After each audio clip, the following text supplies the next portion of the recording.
दोस्तों, आज की कहानी बिहार के बहुचर्चित और अनसुलझे मामलों में से एक है, जिसमें पोस्टमार्टम से पहले पुलिस ने खुद ही रिपोर्ट तैयार कर ली थी और सबूत मिटाने का काम भी पुलिस ने खुद ही किया था।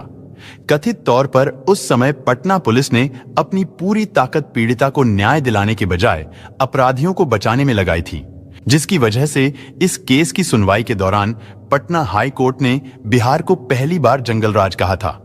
पटना हाई कोर्ट ने कहा था कि बिहार में सरकार नहीं है, बल्कि बिहार में जंगल राज है, क्योंकि इस घटना में भी कोलकाता में ट्रेनी डॉक्टर के साथ रेप के बाद कत्ल की तरह ही इस लड़की को भी बड़ी ही बेरहमी से मौत के घाट उतार दिया गया था। और इस केस में भी ठीक इसी तरह पॉलिटिकल कनेक्शन होने के कारण पीड़िता को इंसाफ नहीं मिल पाया।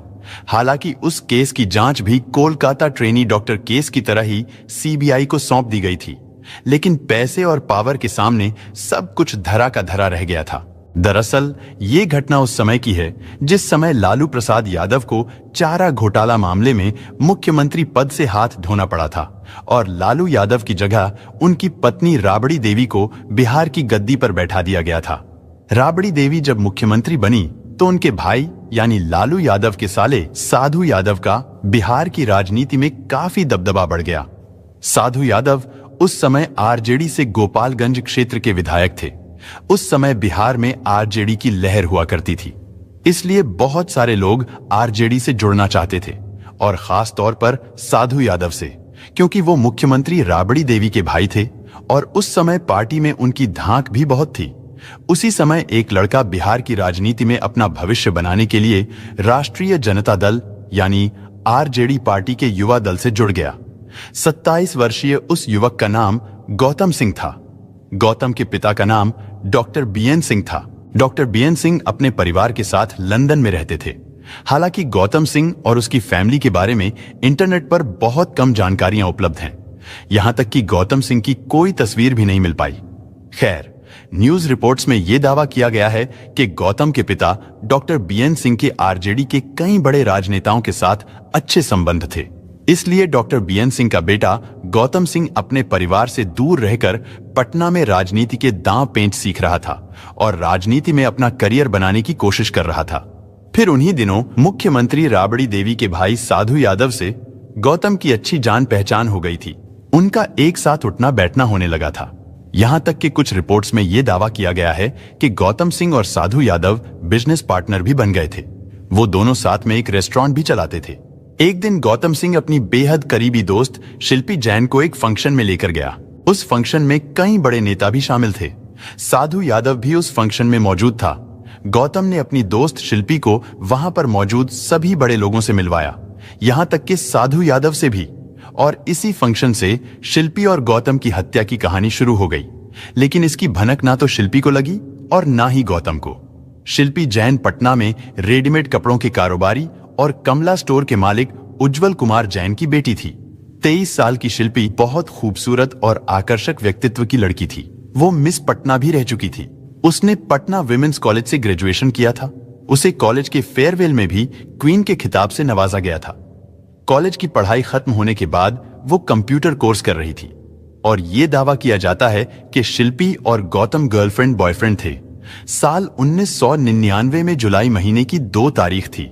हमेशा की तरह शिल्पी अपने कंप्यूटर इंस्टीट्यूट के लिए घर से निकली थी। दोपहर 2 बजे के करीब इंस्टीट्यूट जाने के लिए उसने एक रिक्शा लिया। अभी शिल्पी कुछ दूर ही पहुंची थी कि उसे गौतम सिंह का एक दोस्त मिल गया। शिल्पी भी उसे बहुत अच्छी तरह से जानती थी। उस लड़के ने जोर देकर शिल्पी से कहा कि तुम मेरी कार में बैठ जाओ और मैं तुम्हें अपनी कार से तुम्हारे कंप्यूटर इंस्टीट्यूट छोड़ दूंगा। शिल्पी उसकी रिक्वेस्ट को मना नहीं कर पाई और रिक्शे से उतरकर गौतम के उस दोस्त की गाड़ी में बैठ गई। इसके बाद गौतम के उस दोस्त ने अपनी कार को शिल्पी के इंस्टीट्यूट के रास्ते की ओर ना ले जाकर पटना शहर से बाहर फुलवारी शरीफ नाम की जगह की तरफ मोड़ दिया। इसी फुलवारी शरीफ में ही साधु यादव का निवास स्थान था। इधर कार को दूसरे रास्ते पर जाते देख शिल्पी ने उस लड़के से कहा कि मुझे तो अपने कंप्यूटर इंस्टीट्यूट जाना है, लेकिन तुम मुझे कहीं और लेकर जा रहे हो। इस पर उस लड़के ने कहा कि हम फुलवारी शरीफ जा रहे हैं, क्योंकि गौतम भी वहीं पर है। गौतम का नाम सुनकर शिल्पी थोड़ा नॉर्मल हो गई। इसके बाद वो लड़का शिल्पी को फुलवारी शरीफ के एक गेस्ट हाउस में लेकर गया। वो गेस्ट हाउस उस समय कुछ बड़े लोगों की अय्याशी के अड्डे के रूप में बदनाम था। इधर शिल्पी को अपने घर से निकले हुए काफी समय बीत गया था, यानी दोपहर से शाम हो गई, लेकिन शिल्पी अपने घर नहीं लौटी थी। उसके घर वालों ने शिल्पी को हर उस जगह ढूंढा जहां वो जा सकती थी, लेकिन शिल्पी उन्हें कहीं भी नहीं मिली। इसके बाद शिल्पी के घर वालों ने गौतम से संपर्क किया, लेकिन शिल्पी गौतम सिंह के साथ भी नहीं थी। इधर जब गौतम सिंह को शिल्पी के लापता होने की खबर मिली तो वो भी परेशान हो गया। गौतम ने भी हर जगह शिल्पी के बारे में पता करना शुरू कर दिया। आखिरकार गौतम को किसी तरह से ये पता चल गया कि शिल्पी को फुलवारी शरीफ के गेस्ट हाउस में ले जाया गया है। फुलवारी शरीफ के उस गेस्ट हाउस के बारे में सुनते ही गौतम सिंह की हालत खराब हो गई, क्योंकि गौतम जानता था कि वो गेस्ट हाउस किन चीजों के लिए बदनाम है। गौतम ने तुरंत अपनी कार फुलवारी शरीफ के उस गेस्ट हाउस की तरफ दौड़ा दी, और जब गौतम उस गेस्ट हाउस में पहुंचा तो उसने देखा कि शिल्पी के ऊपर कई लोग टूट पड़े हैं। उस लड़की के साथ कई लोग दुष्कर्म करने का प्रयास कर रहे थे। गौतम उन लोगों के बीच पड़ी शिल्पी को बचाने के लिए उनसे लड़ने लगा और वो उन्हें पुलिस के पास जाने की धमकी देने लगा। लेकिन एक अकेला गौतम ना तो उन लोगों से शिल्पी को बचा सका और ना ही खुद को बचा सका। इसके बाद गौतम को भी पकड़कर मारा पीटा गया। उसको लात जूतों से रौंद दिया गया। बताया जाता है कि शिल्पी जैन के साथ गैंगरेप किया गया और फिर उन दोनों का गला दबाकर उन्हें जान से मार दिया गया। इधर जब शिल्पी के घर वालों को शिल्पी नहीं मिली तो उन लोगों ने पुलिस में जाकर उसके लापता होने की रिपोर्ट दर्ज करा दी। शिल्पी को ढूंढते ढूंढते 2 जुलाई की पूरी रात बीत गई। 3 जुलाई की सुबह भी इसी तरह बीत गई, लेकिन शिल्पी के परिवार वालों को उसकी कोई भी खबर नहीं मिली और ना ही पुलिस उन्हें इस बारे में कुछ बता पाई। लेकिन फिर अचानक 3 जुलाई 1999 की रात करीब 9 बजे पटना के गांधी मैदान के पास स्थित विधायक आवास के एक गैराज के पास पुलिस का मजमा लग गया, और उसकी वजह यह थी कि वहां पर एक सफेद मारुति कार में 2 अर्धनग्न लाशें पड़ी थीं। ये लाशें गौतम सिंह और शिल्पी जैन की थीं। बताया जाता है कि वो गैराज मुख्यमंत्री राबड़ी देवी के भाई साधु यादव का था। लेकिन अब सवाल ये है कि आखिर पुलिस को उन लाशों की खबर किसने दी थी और किसने ये बताया था कि साधु यादव के गैराज में 2 लाशें पड़ी हैं।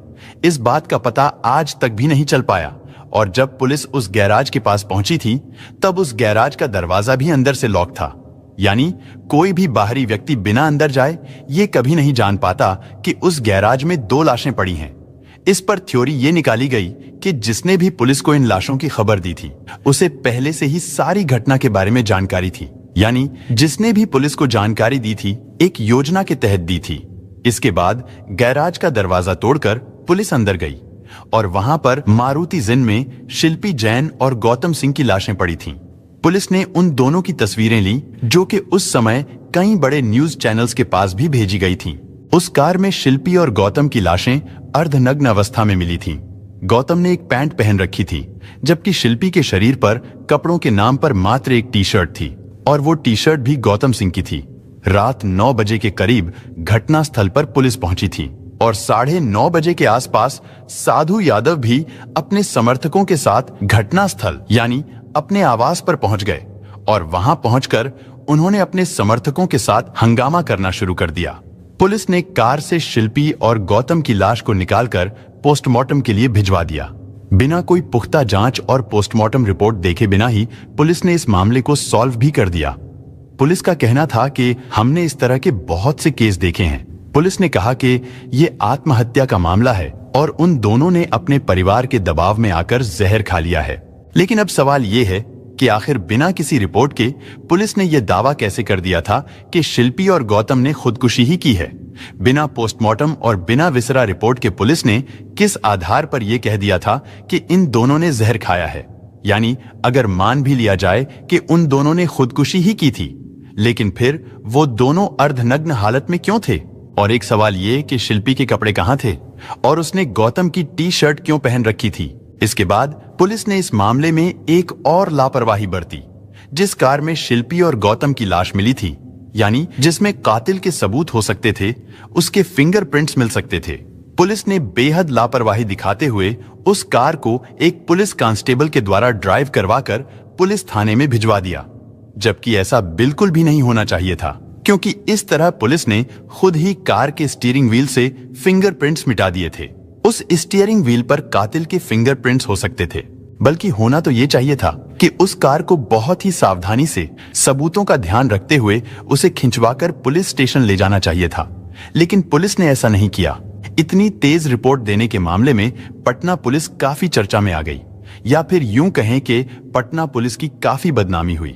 इतना ही नहीं, गौतम के परिवार वाले जो कि विदेश में रहते थे, पुलिस ने उनकी गैर मौजूदगी में ही गौतम का पोस्टमार्टम कराने के बाद 3 जुलाई की रात को ही, यानी उसी रात, उसका अंतिम संस्कार भी करा दिया। पटना पुलिस को आखिर ऐसी क्या जल्दी थी, बल्कि उन लाशों का पोस्टमार्टम अगले दिन भी कराया जा सकता था। लेकिन जब शिल्पी और गौतम की पोस्टमार्टम और फोरेंसिक रिपोर्ट आई तो पटना पुलिस की बड़ी बदनामी हुई। उन रिपोर्ट्स के अनुसार शिल्पी की बॉडी पर सीमन के कुछ निशान पाए गए थे, जो कि 1 से अधिक व्यक्तियों के थे। यानी इन रिपोर्ट्स के मुताबिक शिल्पी के साथ गैंग रेप हुआ था। शिल्पी और गौतम के शरीर पर जूतों के भी निशान पाए गए थे, जिससे पता चलता था कि उनके साथ मारपीट की गई है। रिपोर्ट्स में इतना सब खुलासा होने के बाद भी पटना पुलिस ने बड़ी ही ढिठाई से यह कह दिया था कि शिल्पी की बॉडी पर मिले दाग सीमन के नहीं, बल्कि पसीने के हैं। इसके बाद न्याय ना मिलते देख शिल्पी के परिवार वालों ने 6 दिन बाद यह दावा किया कि उनकी बेटी शिल्पी ने खुदकुशी नहीं की थी, बल्कि उसकी तो हत्या की गई है। शिल्पी के घर वालों ने बिहार सरकार से सीबीआई जांच की मांग करनी शुरू कर दी। हालांकि इस मामले को लेकर राजनीति भी बहुत गर्मा गई थी। विपक्ष की पार्टी इस मामले को लेकर राबड़ी सरकार को घेरने में लगी हुई थी, क्योंकि इस मामले में उनके भाई साधु यादव का नाम आ रहा था। टाइम्स ऑफ इंडिया की एक रिपोर्ट के अनुसार निष्पक्ष जांच के लिए राबड़ी देवी सरकार ने सितंबर 1999 में शिल्पी गौतम मामले को सीबीआई के हाथों में सौंप दिया। यानी इंसाफ की बुझती हुई लॉ को एक बार फिर से ताकत मिल गई। ये मामला सीबीआई के हाथों में जाने के बाद एक आस बंध गई थी कि अब शिल्पी जैन और गौतम सिंह को न्याय जरूर मिल जाएगा। सीबीआई ने अपनी जांच शुरू कर दी। सीबीआई ने पोस्टमार्टम के समय शिल्पी के बॉडी पर पाए गए सीमन के सैंपल को लैब में जांच के लिए भेज दिया। कई रिपोर्ट्स में यह कहा जाता है कि जब शिल्पी की बॉडी में पाए गए सीमन का डीएनए मिलान करने के लिए सीबीआई की टीम साधु यादव के पास उसका ब्लड सैंपल लेने के लिए पहुंची थी, तो साधु यादव ने सीबीआई को अपना ब्लड सैंपल देने से मना कर दिया था। और इस सवाल का जवाब आज तक नहीं मिल पाया कि साधु यादव के ब्लड सैंपल देने से इनकार करने पर सीबीआई ने इसके खिलाफ कोर्ट में याचिका क्यों नहीं दी। फिर धीरे धीरे समय गुजरता गया और शिल्पी गौतम मामला ठंडा होता चला गया, यानी लोगों के दिलों दिमाग से यह मामला मिटता चला गया। लेकिन इस बीच बिना साधु यादव के डीएनए मिलान के ही सीबीआई की जांच चलती रही। शिल्पी गौतम मामले के करीब 4 साल बाद, यानी साल 2003 में सीबीआई ने अपनी फाइनल रिपोर्ट कोर्ट में जमा की और अदालत से इस केस को बंद करने की गुहार लगाई। कुछ न्यूज रिपोर्ट्स ये दावा करते हैं कि सीबीआई की जांच रिपोर्ट भी वही कह रही थी जैसा कि पटना पुलिस ने अपनी जांच रिपोर्ट में कहा था। यानी पटना पुलिस की तरह ही सीबीआई का भी यह दावा था कि शिल्पी के बॉडी पर मिले दाग सीमन के नहीं, बल्कि पसीने के ही थे। साथ ही उन दोनों ने जहर खाकर खुदकुशी कर ली थी। अब आप यहां पर पुलिस और सीबीआई का कमाल देखिए। इन दोनों ने पोस्टमार्टम रिपोर्ट और फॉरेंसिक रिपोर्ट में साफ साफ लिखा होने के बावजूद भी सीमन के धब्बों को पसीना और कत्ल को खुदकुशी बता दिया था। जबकि टाइम्स ऑफ इंडिया की एक रिपोर्ट के मुताबिक शिल्पी के पिता उज्जवल जैन ने कहा था कि शुरुआत में शिल्पी गौतम मामले में जब सीबीआई उनके घर आई थी तो तब सीबीआई ने उनसे कहा था कि यह मामला हत्या का है। उज्जवल जैन के अनुसार सीबीआई अधिकारियों ने कहा था कि इस मामले में कई व्यक्तियों द्वारा यौन उत्पीड़न के भी सबूत मिले थे। और फिर कुछ दिनों बाद टाइम्स ऑफ इंडिया की ही दूसरी रिपोर्ट है जिसमें सीबीआई के अनुसार पटना फॉरेंसिक साइंस लेबोरेटरी के विशेषज्ञों ने पाया था कि एल्यूमिनियम फॉस्फाइड नामक जहर उन दोनों की मौत का कारण था। एल्यूमिनियम फॉस्फाइड को आमतौर पर सेल्फॉस या सल्फास के नाम से भी जाना जाता है। इसका उपयोग अनाज के संरक्षण के लिए किया जाता है और ये अत्यधिक जहरीला होता है। सीबीआई की रिपोर्ट में आगे कहा गया था कि घटनाक्रम से साफ पता चलता है कि यह खुदकुशी का ही मामला था। सीबीआई ने कहा था कि शिल्पी के यौन उत्पीड़न और सामूहिक दुष्कर्म के आरोप भी गलत थे, क्योंकि शिल्पी के कपड़ों पर पाया गया सीमन गौतम का था। यानी शुरू में तो सीबीआई ने शिल्पी के पिता उज्जवल जैन से कहा कि रेप और कत्ल का मामला है, लेकिन अब अचानक सीबीआई ने भी इस केस को सुसाइड मान लिया था। खैर, सीबीआई की इस रिपोर्ट से बिहार में बहुत हंगामा होने लगा था। मीडिया से लेकर विपक्ष तक सरकार और सीबीआई को घेरने की कोशिश करने लगे थे। इस मामले में शिल्पी की मां ने कहा था कि जब ये मामला खुदकुशी का ही था तो फिर सीबीआई ने जांच में 4 साल का लंबा समय क्यों लगा दिया था। शिल्पी की मां का कहना था कि जांच में इतना लंबा समय सिर्फ लोगों के जहन से इस केस की यादों को मिटाने के लिए लगाया गया था। इस मामले की जांच बंद होने के बाद भी शिल्पी का भाई प्रशांत जैन अपनी बहन को न्याय दिलाने के लिए लड़ता रहा, लेकिन कुछ लोगों को प्रशांत जैन की इंसाफ की ये लड़ाई पसंद नहीं आई। इसलिए साल 2006 में प्रशांत जैन को भी किडनैप कर लिया गया, जिसके बाद शिल्पी के घर वालों ने पुलिस में प्रशांत के अपहरण की रिपोर्ट दर्ज कराई। अपहरण की सूचना मिलने के बाद पुलिस भी प्रशांत जैन की खोजबीन में लग गई, लेकिन फिर अचानक 2 दिनों के बाद प्रशांत जैन सही सलामत वापस अपने घर लौट आया। लेकिन अपहरण वाली उस घटना के बाद शिल्पी के भाई प्रशांत जैन ने फिर कभी भी आवाज नहीं उठाई और इस तरह शिल्पी गौतम मर्डर केस में न्याय की आस हमेशा के लिए खत्म हो गई।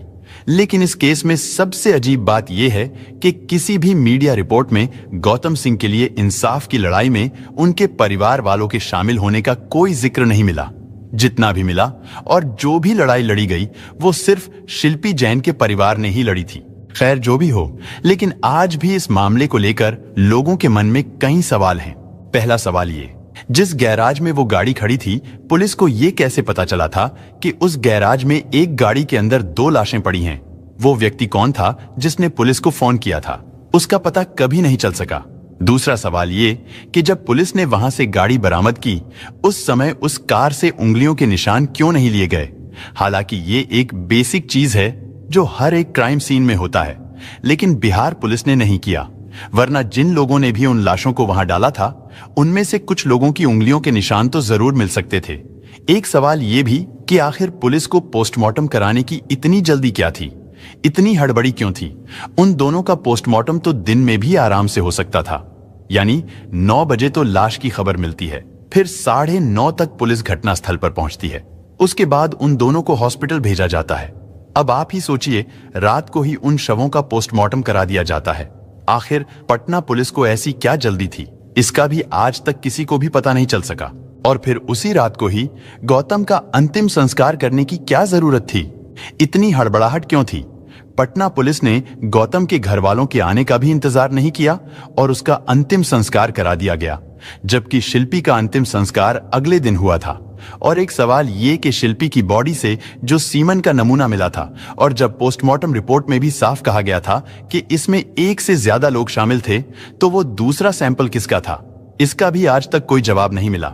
लेकिन आखिर में इस केस का जो सबसे बड़ा सवाल है कि अगर ये सुसाइड था, क्योंकि उस समय पुलिस और सीबीआई दोनों की यही थ्योरी थी और दोनों ने यही कहा था कि शिल्पी और गौतम ने खुदकुशी ही की है। लेकिन अब सबसे इंपॉर्टेंट सवाल ये आता है कि जब उन दोनों की लाशें अर्धनग्न हालत में थीं, यानी उन पर पूरे कपड़े नहीं थे, गौतम के शरीर पर ऊपर का कपड़ा नहीं था, जबकि शिल्पी के शरीर पर नीचे का कपड़ा नहीं था। इसलिए अगर मान भी लिया जाए कि गौतम और शिल्पी ने सुसाइड किया था, लेकिन क्या वो लोग कपड़े उतार कर सुसाइड करेंगे? जबकि उन दोनों को पता था कि इस हालत में अगर उनकी लाश मिलेगी तो उनके घर वाले, उनके पड़ोसी, समाज, रिश्तेदार क्या सोचेंगे? तो इसलिए एक सुसाइड करने वाला कपड़े उतारकर सुसाइड क्यों करेगा? इसका भी जवाब आज तक ना तो सीबीआई के पास है और ना ही पुलिस के पास है। और सबसे बड़ी बात यह कि जब इस मामले में एक व्यक्ति के ऊपर सीधा सीधा शक था और वो व्यक्ति कोई और नहीं, मुख्यमंत्री राबड़ी देवी का भाई साधु यादव था, उस समय बहुत आसानी से इसका पता चल सकता था। यानी अगर साधु यादव का डीएनए टेस्ट के लिए ब्लड सैंपल ले लिया जाता और शिल्पी की बॉडी से मिले सीमन के साथ मैच करा लिया जाता, तो साफ हो जाता कि साधु यादव इसमें शामिल है या नहीं है। और हो सकता है वो बेकसूर हो, लेकिन अगर ये टेस्ट हो जाता तो वो कानूनी तौर पर बेकसूर साबित हो जाता। लेकिन मजाक और कमाल देखिए कि इतना हंगामा और इतना हाई प्रोफाइल केस होने के बावजूद भी पहले तो पुलिस को और फिर सीबीआई को साधु यादव ने अपना ब्लड सैंपल देने से साफ मना कर दिया था और आखिर तक भी उसका सैंपल नहीं लिया गया। बिना सैंपल लिए और बिना किसी जांच के नतीजे के ही सीबीआई ने 4.5 साल के बाद इस केस को सुसाइड बताकर कोर्ट में अपनी रिपोर्ट पेश की और इस केस को बंद करने की गुहार लगाई। दोस्तों, इस घटना को सुनाने का उद्देश्य किसी का दिल दुखाना नहीं है, किसी को परेशान करना नहीं, बल्कि आपको जागरूक करना है, आपको सचेत करना है। दोस्तों, इस पूरी घटना के बारे में आपकी क्या राय है, कमेंट बॉक्स में जरूर बताएं। और अगर हमारी मेहनत पसंद आई हो तो इस वीडियो को लाइक करते हुए शेयर भी करें। अगर आपने अब तक चैनल को सब्सक्राइब नहीं किया है तो हमारे चैनल को सब्सक्राइब कर लीजिए। धन्यवाद।